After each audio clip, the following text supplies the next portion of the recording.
So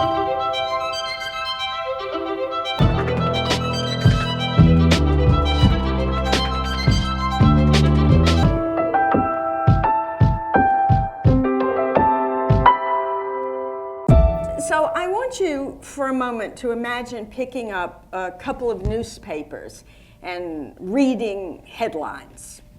Armed men attack government officials and members of their community. Several people are wounded. Homes burned to the ground. The president is sending troops to restore law and order. Rumors fly of secessionist movements in the West. There's a call for the creation of a separate country by angry citizens. Is the president planning to abandon the Constitution and end our republic? Fights are breaking out in Congress between members of the two parties. Tensions are deepening.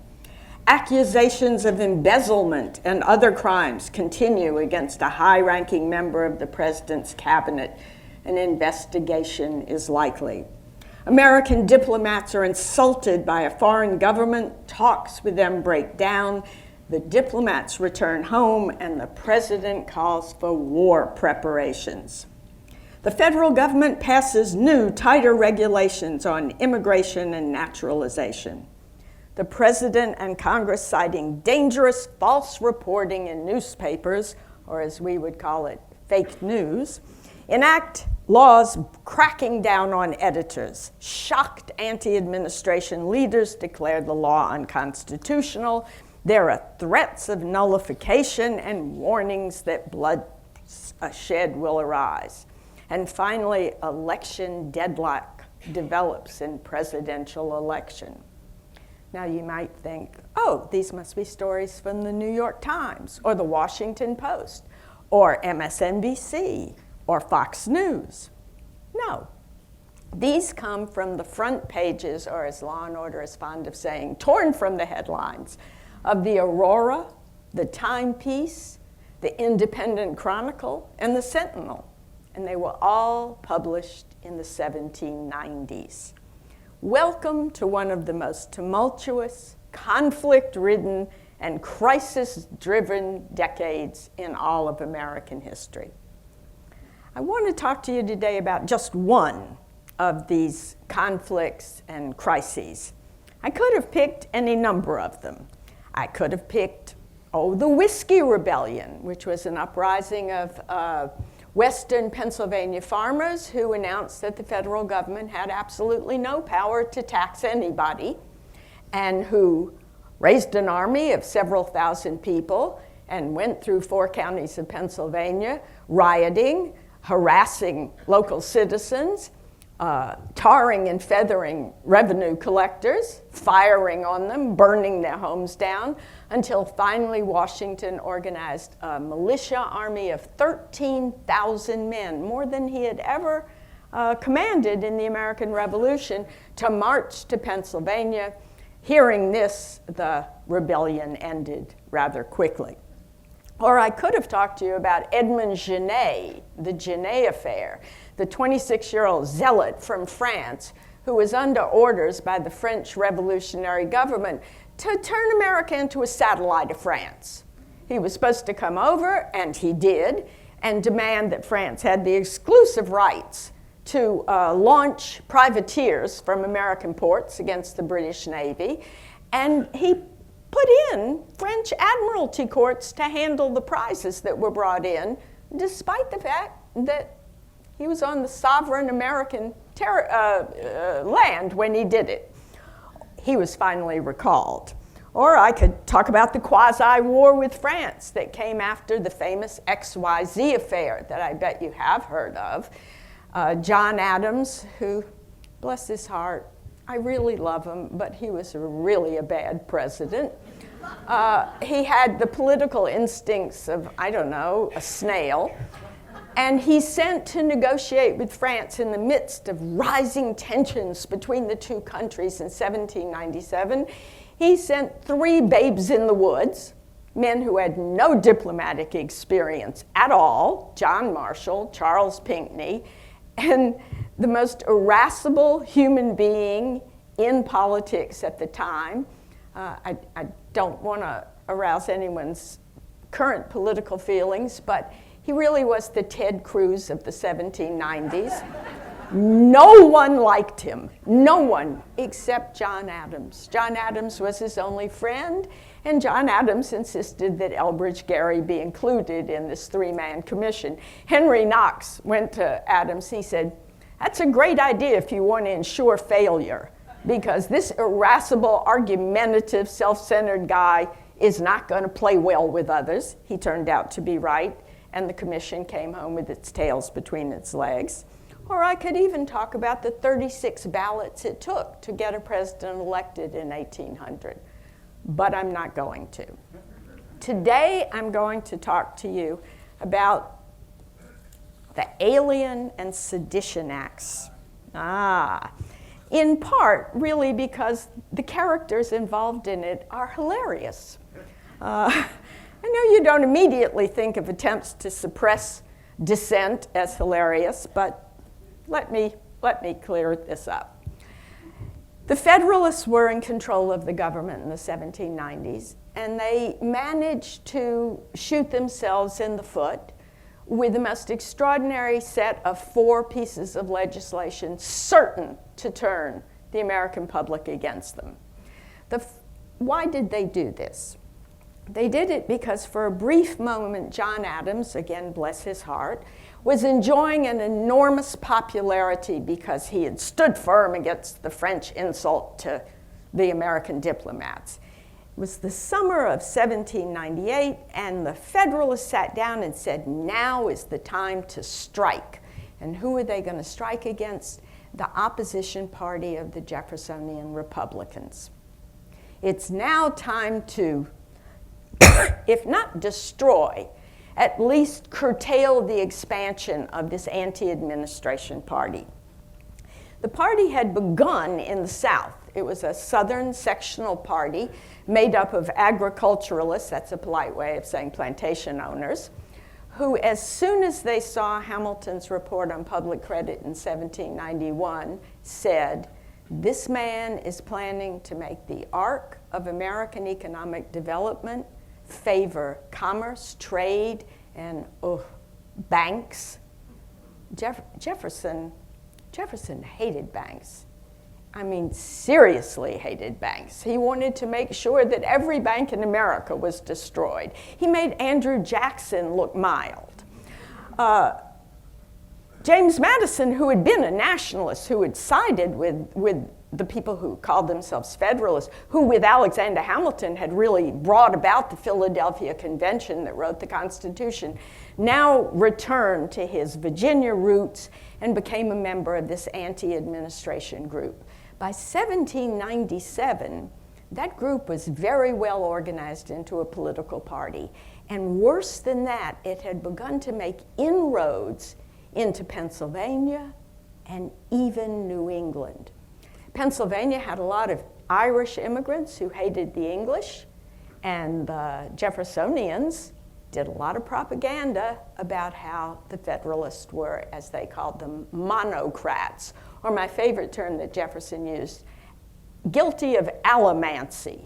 Sounds like a sexual act, but in fact it just meant a lover of English institutions.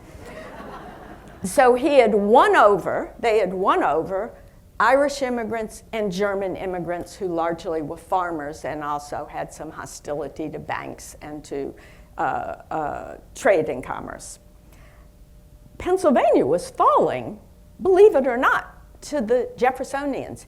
Vermont had Jeffersonians, New Hampshire had Jeffersonians, and the city of Boston had Jeffersonians. The Federalists said, if we don't stop this, pretty soon they'll dominate American politics. So they sat down and they wrote 4 laws. The first was the Naturalization Act. They made no bones about what they intended to do. I mean, they didn't mask these acts in too much rhetoric. The Naturalization Act took the rule that had been established in 1792 that it would take 5 years. You had to be a resident in America for 5 years, and then you could become a citizen. And they extended it to 14 years. This would prevent a lot of those Irish and German immigrants still coming over from going to the ballot box in the next election. They then passed 2 alien laws. The first one was called the Alien Friends Act. That law said that if you were an immigrant and an alien from a country that was not at war with the United States, but if the president suspected you of conspiring to bring down the American government or conspiring to bring it down by belittling it, insulting it, organized protest against it, then the president alone, without trial, had the right to deport you. The second act was just like the first act, except that it was for aliens who were in the country from countries that were at war with America. And in that case, not only could you deport someone for all of the above, but you could deport someone for if you suspected he might begin to conspire against the federal government. And again, it was the president who had the power to do this. These are shocking acts, except that John Adams never deported anyone. He never applied these acts at all. The first Alien Friends Act was set to end when his term of office ended. The second one, the Alien Enemies Act, still in existence today. When was the first time it was used? The 1920s. So can't blame the Federalists for that one. The last of the acts was the piece de resistance. This was the Sedition Act. The Federalists were really eager to silence the Republican press. It was a very robust press, had newspapers in all the major cities and even in the countryside. And the editors of these newspapers were not bound by any journalistic ethics. They slandered ad hominem virtually every member of the Federalist Party. Poor John Adams they started attacking him when he was vice president. They continued, and it reached a crescendo in 1798. They attacked George Washington, and accused him of planning to turn the country over to England. They attacked Alexander Hamilton. I mean, that was just expected. They attacked the new Secretary of State, Timothy Pickering. They called these people all sorts of names.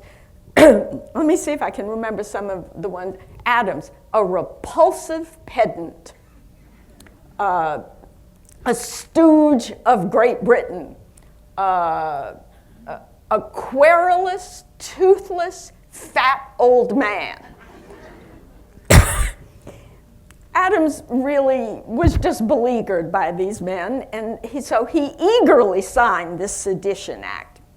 The Sedition Act made it illegal for anybody to publish, write, print, or act on what they called seditious libel. That you could be arrested for uttering libel against anybody, any member of the federal government. Just saying anything, that was now going to be against the law. The Jeffersonians in Congress put up a pretty good fight. They said, first of all, this is outrageous. And second of all, it's unconstitutional. There's nothing in the Constitution that says you can do this. And third of all, it goes against the first article of we call it the Bill of Rights, they just called it the amendments. It goes against the First Amendment, and it goes against the 10th Amendment that said any right not given in the Constitution to the federal government belongs to the states. So they said, if there's any sedition, let the states take care of it. And the Federalists said, oh yeah, really, I can see Virginia arresting a lot of people. No, we don't think we'll do that. Timothy Pickering was the Secretary of State. Timothy Pickering could not wait. He's like one of these, here are the Alien Sedition Acts, here's Timothy Pickering. He was just like he looks. He was a prig, he was a ideologue, he was an absolutist, and Timothy Pickering could not wait to get his hands on newspaper editors. In fact, he was so eager that he started even before Adams signed the law, the Sedition Law. Under the English common law that had been adopted by the states, he started his attacks. And the first person he went after was Benjamin Franklin Bakke. Note the Franklin. He was the grandson of Benjamin Franklin. He edited a very influential paper called The Aurora in Philadelphia, and The Aurora wasted absolutely no time criticizing everything that the Federalist administrations had done, criticizing George Washington for marching against the Whiskey Rebels, insisting that the Federalists were about to destroy the Republic and make it a British system. I mean, he was guns a-blazing, and the Federalists hated him. They arrested him, they indicted him, they set his trial for October. This was early July. They set his trial for October. He was out on bail. Keep that in mind. He was not imprisoned. He was allowed to post bail. October came, and unfortunately for the Federalists, they could not try Benjamin Bakke because he had died of yellow fever that month. Much to the despair and disappointment of the Federalists, one of whom said, I'm paraphrasing, he said, "We couldn't get Bakke, but the Grim Reaper did it for us." Pickering, unperturbed by all of this, he now went after the editor of the most influential Republican newspaper in New York, the Timepiece. And John Daly Burke is one of my favorite characters. John Daly Burke was fleeing England. The authorities were after him. He was an Irishman, and he had been involved in a botched plot to free a political prisoner who was going to be executed. And the authorities were coming after him, and he was running for his life, and he dashes into a bookstore where apparently he had a lot of Irish charm. He persuaded a young woman to change clothes with him. He walks out of the bookstore with a bonnet and a dress on, and he makes it to America. He's a gallant fellow, and he takes the middle name Daly, which was her last name, in recognition of the assistance that she had provided him. He begins this newspaper, the Timepiece, and he's indicted for accusing Adams of falsifying a letter from one of these commissioners who had gone to France, gotten involved in the XYZ affair, in order to justify making war against the French. The trial, for some reason, was delayed. John Daly Burke decides by the beginning of 1799 that this thing hanging over his head, he really wants to be done with it. So he goes to the authorities and he says, "I'll make a deal with you. I'll leave the country if you'll drop this warrant against me, and if you won't find me, and I'll just get out of your hair." And they say, okay. He doesn't exactly leave the country. He flees New York, he goes to Virginia, he takes a new name, and he becomes a professor at William and Mary College. He remains with this new persona until Jefferson is elected president, at which point he decides he can ta-da, unveil himself and announce that he's really John Daly Burke. The third person that Pickering goes after, no newspaper is too small for Pickering to nose it out and attack it, was a poor fellow named William Durrell, who was in charge of, edited a small upstate New York newspaper. And he was accused of libeling the president, and he was arrested, and he was, even before his trial began, he had closed his newspaper. But they arrested him anyway. They put him on trial. They convicted him. He pleaded for clemency because he was the sole supporter of a large family. The judge said, nope, put him in jail. And he wrote to John Adams. And he said, please, my family will starve. And Adams pardoned him. He served 2 weeks in jail, and he was a free man. The next person on Pickering's list was a man named William Dwayne. He had been born in America, but his mother had picked him up when he was 14 and taken him back to her homeland in Ireland. As an adult, he came back to America and moved to Philadelphia, where he became the assistant editor under Bakke of the Aurora. When Bakke died, not only did Dwayne take over the Aurora, but he immediately married Bakke's widow. He was brought to trial. It took 30 minutes for a Philadelphia jury to find him not guilty. He walked out of the courtroom, and a month later, a group of angry Federalists cornered him on the street and beat him senseless. It did not deter him. He continued to publish the Aurora. He was hauled into court again, and the trial began, and then it sort of suddenly was ended. It was suspended, and nobody was sure why, but the answer was that the prosecutor discovered that one of Dwayne's accusations against the president had some truth in it. And so the trial was never called again, reconvened, and William Dwayne got off scot-free, continued to publish the Aurora. Then he went after, Pickering is just like a bloodhound. He goes after two brothers named Adams, Thomas Adams and Abijah Adams. Thomas Adams was, in fact, the editor of the Independent Chronicle that operated in Boston, and he really did attack the Federalists, but his brother was the bookkeeper for the paper. I mean, he never wrote a word. Both of them were, Thomas Adams was so hated by Abigail Adams, no relation.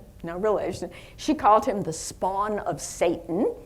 Other Federalists in Massachusetts referred to him as the minister of the devil, the flaming minister of anarchy also.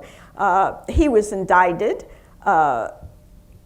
They scheduled the trial. He was indicted, by the way, under the common law, not under the Sedition Act, just like the first two people who, Bakke and Dwayne were indicted under the common law.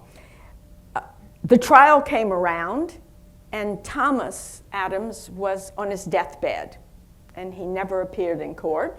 And instead of just letting Abijah go free, they decided one Adams is as good as another, and they tried and convicted him, and they put him in jail for a month.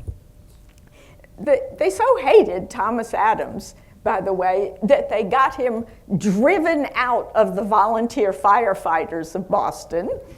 And the Federalists at one point had held a picnic and burned the Independent Chronicle. So he really was a target, and he had to go and die on them just like Bakke had done. Now he goes after a private citizen, not an editor, not a man who could write anything. His name was Luther Baldwin, and he was the pilot of a garbage scow out of Newark, New Jersey. If you're the pilot of a garbage scow in Newark, New Jersey, you can probably be excused for being in a tavern in the afternoon getting drunk. He was there with two of his friends, and as they're getting really 8 sheets to the wind in this tavern, John Adams and his entourage come through Newark on the way to his house. Adams is taking a vacation. He's going to, I guess, the 19th century version of Mar-a-Lago. He's going to his farm in Quincy, Massachusetts. And Newark musters its support, and it fires cannons in his honor. And one of Baldwin's colleagues, fellow drinking buddies, quips, "They're firing after John Adams' arse." And Baldwin, not to be outdone, replies, "I don't mind if they fire through John Adams' arse." He was overheard, and the 3 men were arrested. They were fined. They were put in jail till they paid their fine. They were never actually brought to trial. But you had to be careful what you said about John Adams' arse. Then Pickering moves on to a real celebrity case. He has Matthew Lyon, a congressman from Vermont, arrested. Now, Matthew Lyon is an Irish immigrant, and he is involved. Some of you may know this story. He becomes a successful mill owner, and he runs for Congress. He tries 3 times. Third time he gets elected, and he's in Congress. It's in session. And he had served in the American Revolutionary Army and commanded a company, and under some sort of unclear circumstances, he had been removed from command. And the rumors spread among the Federalists that he had been removed for cowardice. And so Roger Griswold, a representative from Connecticut, accosts Matthew Lyon and accuses him of cowardliness, to which Matthew Lyon replied by spitting in Griswold's face, thereby earning for himself for the rest of his life the title, the Spitting Lion. Griswold did not take kindly to being spat at in his face, and a couple of weeks later appeared on the floor of Congress with a wooden cane, went over and started beating on the head and shoulders Matthew Lyon. Nobody did a thing. Matthew Lyon makes a dash for the fireplace, grabs up some tongs, and he starts beating Roger Griswold. And apparently everybody was enjoying this. Was like WWF, everybody's enjoying it. And they let it go on for quite some time until finally they pull the 2 men away. What follows then is this long debate and investigation in the House over what should be done. Should they censor both men? Should they censor one man, not the other man?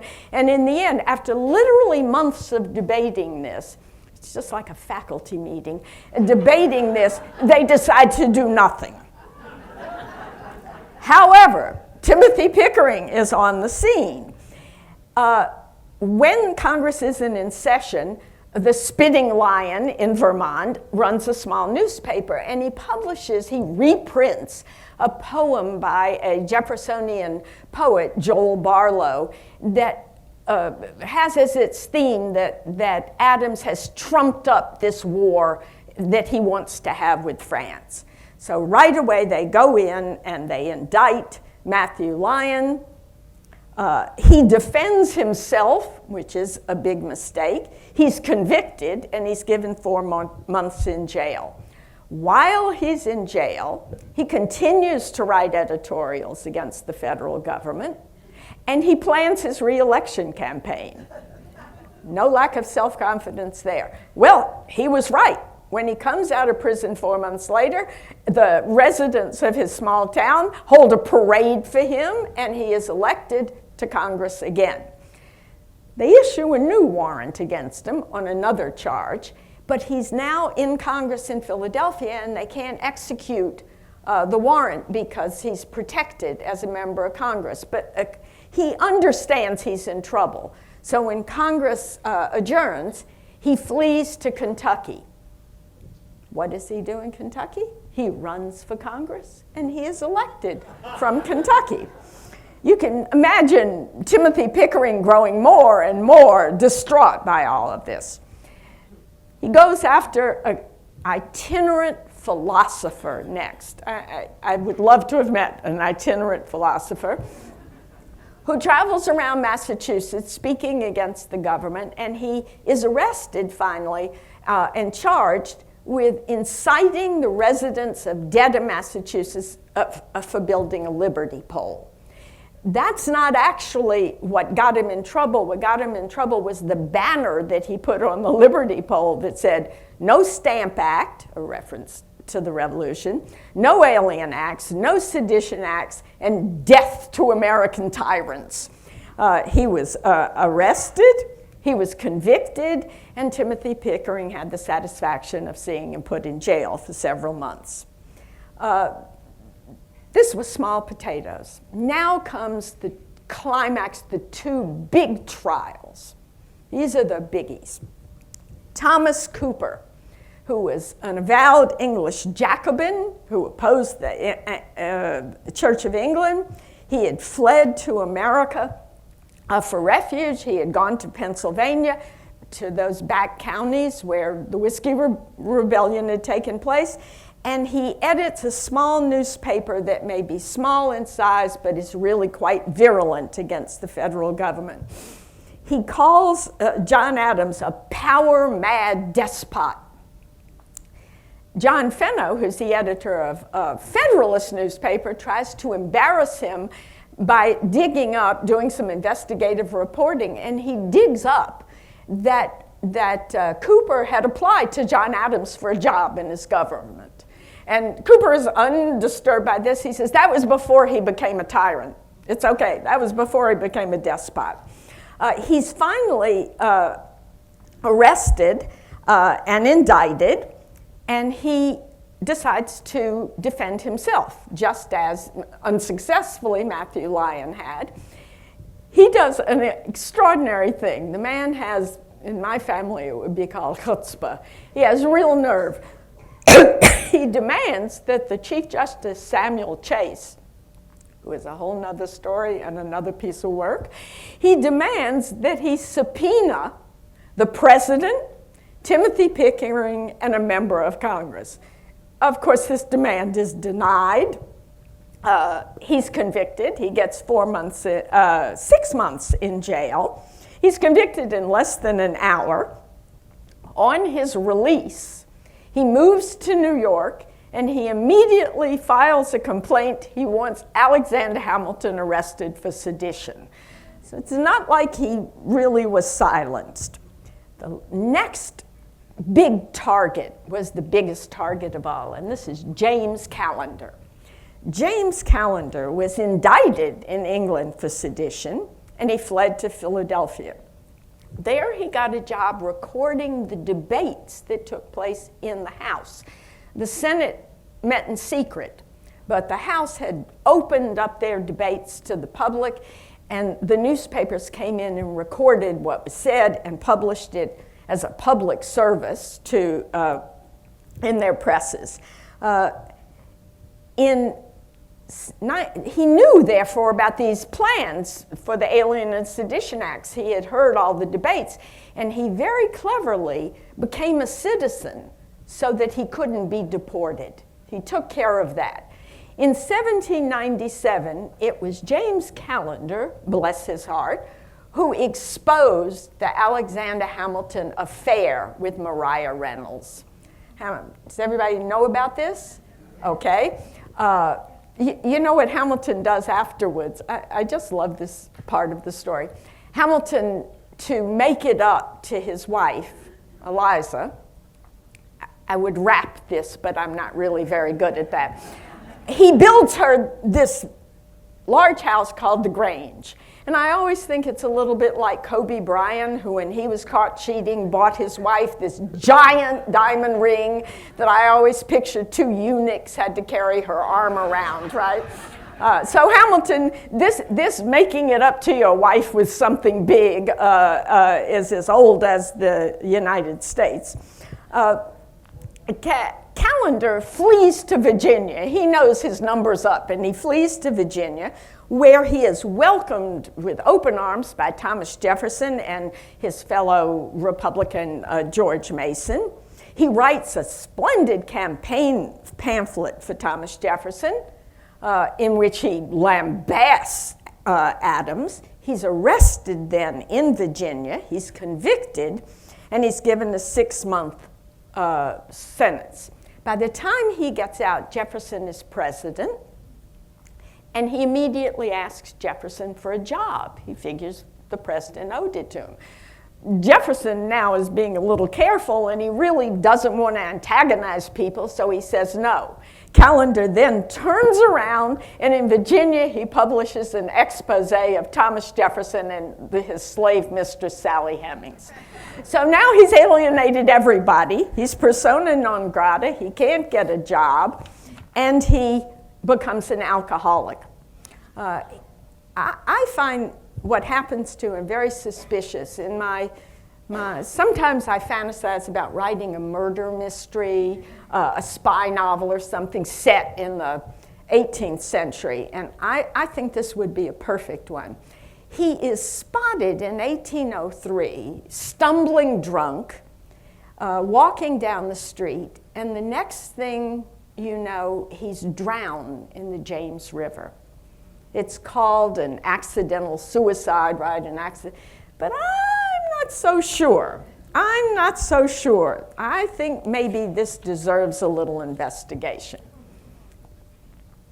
So there you have the sum total of this Sedition Act's activities.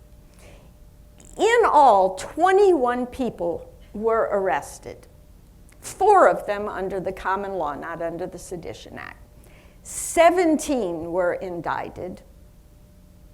About 5 were convicted and sent to jail. If this is a massive crackdown, it's one of the greatest failures in the history of crackdowns.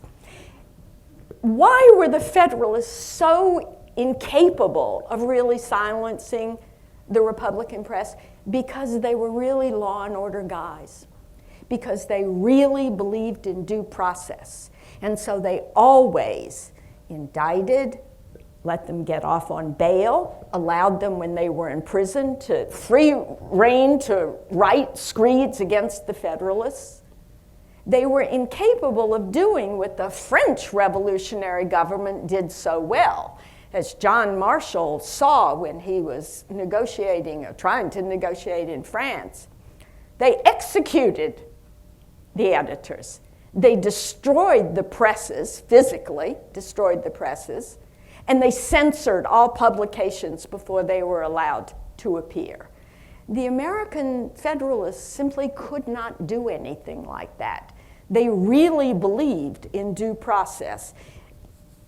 I'm glad, but in fact it's too bad for them, because the Sedition Act, despite the fact that it was ineffectual, really was the death knell of the Federalist Party after 1800. So there you have this, historians have loved the Sedition Act. They get really worked up about it. You know, you begin to get this rhetoric about how it was the first great attack on freedom of the press, and indeed it was. But it wasn't very successful. Republican newspapers actually grew in number after the Sedition Act was passed. Let me end by saying the Republican response was, as probably everyone knows, the Virginia and Kentucky resolutions. Jefferson wrote the Kentucky resolutions. Madison wrote the Virginia resolutions in secret, both of them. No one discovered this. That is, the public didn't know this till many, many years later.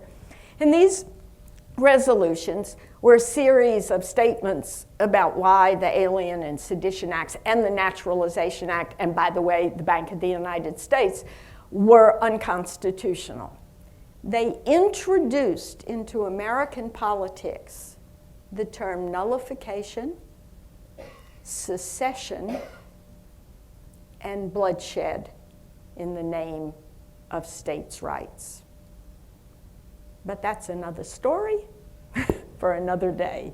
Thank you.